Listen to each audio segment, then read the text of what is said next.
Hi everybody, and welcome back to my kitchen. Today we're going to make a very easy, simple, quick recipe that is guaranteed to wow the entire family. This is a great recipe for anyone on a budget or not, and it definitely will be something that you'll want to make over and over. So we're going to start with a few ingredients here. I'll kind of pan over what we are using. We're going to need spaghetti. We won't need all 2 pounds, but I just happened to pick that up today. You'll use about half of this. You're going to use some mild cheddar cheese. I'm going to use white cheddar today. You're going to use Rotel or some of these diced tomatoes with green chilies in them. You're also going to need 2 cans of cream of chicken soup. I use Campbell's, but please feel free to use whatever. Also keep in mind that you can use a lower calorie, lower sodium option if you have dietary restrictions. We also, in our recipe, are going to use a little bit, about a 1/4 cup of sour cream. And then over here in our crock pot, I've already placed the 2 chicken breasts. Now, depending on how many people you're feeding, you can add more chicken, but we're gonna dice this up once the chicken is cooked, and then we will have what looks like a little chicken go a long way. Okay, we'll come back in a sec. Okay, so you're gonna wanna start with placing your chicken breasts. You don't have to necessarily just stick to chicken breast. Boneless, skinless chicken thighs can work just as well. We're just using the chicken breast because it is a leaner cut. We have 2 cans you're gonna add of your cream of chicken soup. So add that directly on top of your chicken. Okay, so we are just scraping the little bit that's left in the can of our second can, as this recipe does call for 2 cans of cream of chicken soup. It also calls for a can of the diced tomatoes, the Rotel, or in my case, I'm using these from Aldi. I shop at the Aldi store, and you just pour the whole can and the liquid right into your crockpot. Now what you're going to do is you're going to mix these together, and you're going to frost over your chicken breasts. Mix it nice, and you are going to put this on high for about 3 to 4 hours. Just keep an eye on your chicken, and when it's cooked, we will come back and do step 2. Okay, so as you can see, I've covered it, secured it. I'm putting it on high, and like I said in the earlier clip, we will be back here in about 3 to 4 hours to check on our chicken. If you can avoid checking it too much in the next 2 to 3 hours, that's probably the best. That's going to sear everything in and cook that a little faster. We'll meet you back in a minute. Okay, so as you can see, we have our chicken in here, and it's quite getting to the point where it's nearly done, falling apart a little bit.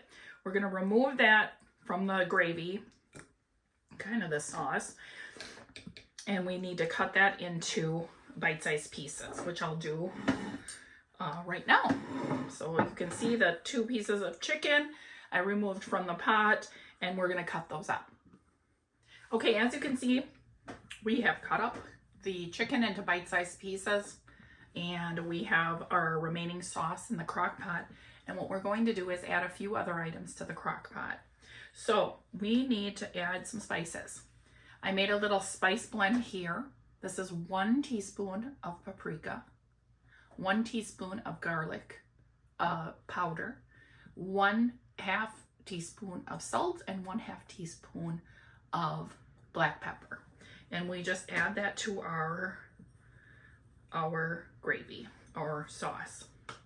We also want to add our cheese to the sauce, so add that. That's 1 cup of cheese. And we're going to add about 1/2 cup of sour cream to our sauce. Now, a lot of people may think, wow, this is a high calorie recipe, and yes, you are right.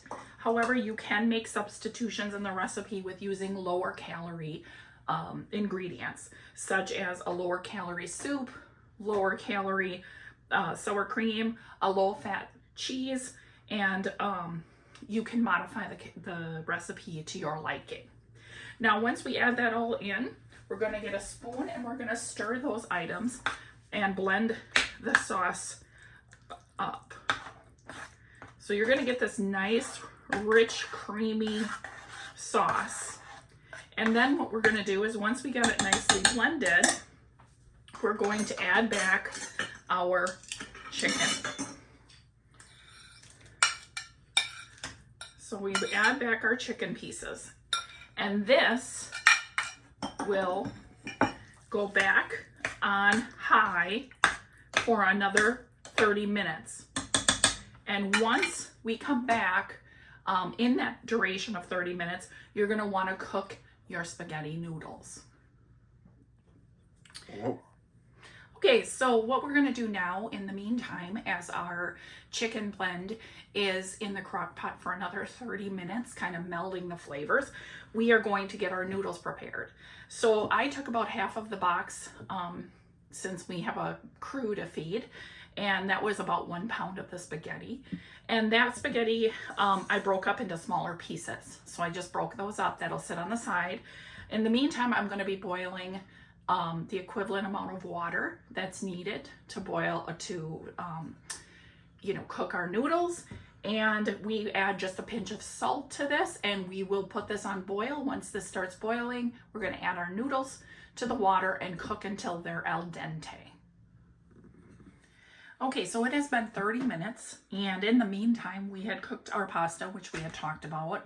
I did break up the pieces, as I showed in the last segment, and that makes these a little bit more palatable or more easy to eat in this recipe. You don't have to do that, but it's just a preference that I have. So we've had the chicken cut up, and we blended in the spices, sour cream, and the cheese in this last segment, and now the flavors have all had a chance to meld. And what we're going to do is we're going to add the pasta to our crock pot.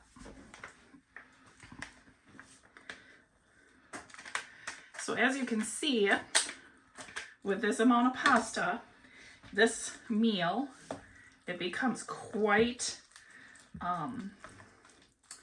quite a big pot of pasta and chicken and sauce, and all that liquid gets absorbed into your pasta that you add into this crock pot sauce with chicken.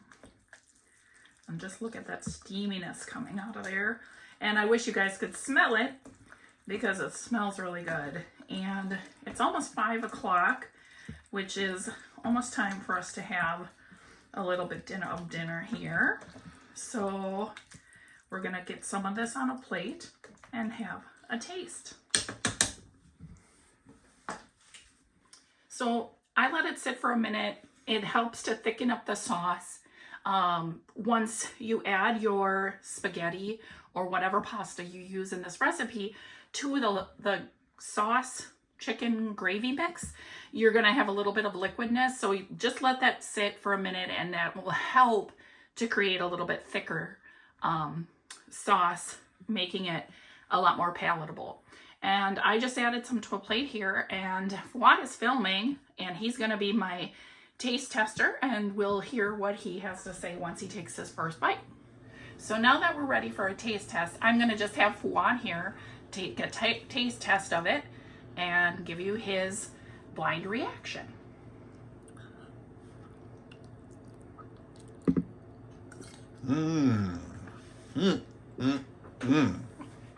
So as you can see, he was very happy with this dish. He likes this pasta dish quite well.